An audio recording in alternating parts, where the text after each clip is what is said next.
श्री स्वामी समर्थ. मित्रांनो, आपल्याला आयुष्यात खरी दिशा दाखवणारा, अंधारात प्रकाश देणारा आणि संकटात साथ देणारा कोणी असतो तर तो म्हणजे गुरु. आणि ज्या दिवशी आपण गुरूंचे स्मरण करतो ती आहे गुरुपौर्णिमा. गुरूंच्या कृपेने नालेलं एक दिव्य आणि पवित्र व्रत. आज आपण बघणार आहोत स्वामी समर्थ महाराजांच्या 11 खास सेवा आणि उपाय जे तुम्ही गुरुपौर्णिमेच्या दिवशी घरी सहज करू शकता आणि आपल्या आयुष्यात गुरुकृपा, समाधान आणि शांती घेऊन येऊ शकता.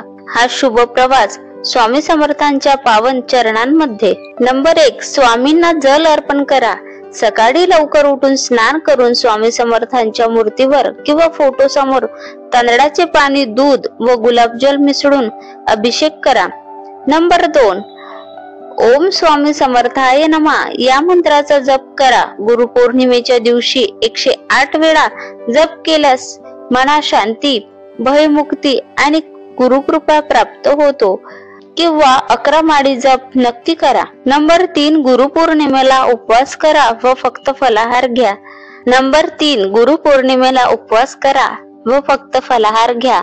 हा उपवास गुरूंसाठीची सेवा म्हणून मानावा. दिवसभर स्वामीचे नामस्मरण करा. नंबर 4, स्वामी समर्थ चरित्रांचे वाचन करा. अक्कलकोट स्वामी समर्थ चरित्र या पवित्र ग्रंथाचे वाचन गुरुपौर्णिमेला अत्यंत फलदायी मानले जाते. नंबर 5, संध्याकाळी स्वामींना दीपदान करा. सांजवेळी स्वामी समर्थांच्या नंबर 5, संध्याकाळी स्वामींना दीपदान करा. सांजवेळी स्वामी महाराजांच्या मूर्ती समोर किंवा पादुकांपुढे तिळाच्या तेलाचा दिवा लावा. त्यात 1 चिमूट हळद आणि कुंकू टाका. नंबर 6, गरजूला अन्नदान करा. स्वामींना अन्नाचा प्रसाद दाखवून तो गरिबाला द्या. हा श्रेष्ठ उपाय आहे. नंबर 7, स्वामींच्या नावाने 11 वेळा जय जय रघुवीर समर्थ म्हणा. हे बोलणे म्हणजे स्वामींना आडवण्यासारखे आहे. श्रद्धेने म्हटल्यास ते घरात येतात असे मानले जाते. नंबर 8, स्वामींना बेल, दुर्वा, तुळस अर्पण करा. या वनस्पती पवित्र मानल्या गेल्या आहेत. बेलपत्रावर स्वामीचे नाव लिहून अर्पण करणे शुभ मानले जाते. नंबर 9, घरात स्वामींची पादुका पाण्यात स्नान घालवून पूजन करा. स्वच्छ पाण्यात केशर, कुंकू, गंध टाका व पादुकांचं स्नान करा. त्यानंतर चंदन लावा. नंबर 10, एका झाडाला स्वामी समर्थ महाराजांच्या नावाने पाणी घाला. पिंपळ, वड, बेल किंवा तुळशीच्या रोपट्याला पाणी घालून जय स्वामी समर्थ म्हणा. नंबर 11, स्वामी सेवा सप्ताह सुरू करा. 7 दिवस सेवा योजना.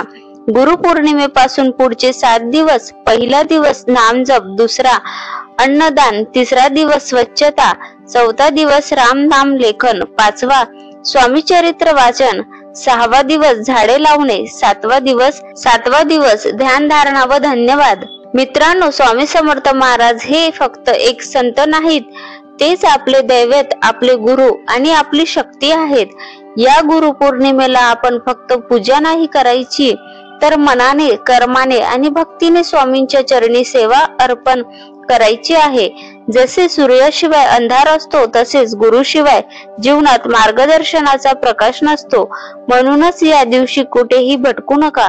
स्वामी समर्थांच्या चरणाशी जोडलं राहा. आपली श्रद्धा, आपली सेवा आणि आपला नम्र जप हाच आपला खरा गुरुदक्षिणेचा मार्ग आहे. शेवटी फक्त एवढंच सांगावंसं वाटतं, गुरु म्हणजे जीवनाचा आधार. स्वामी समर्थ म्हणजे आत्माचा आधार. त्यांच्या कृपेने संकट नाहीसं होतं आणि जीवनात खरं सुख लाभतं. जय जय श्री स्वामी समर्थ.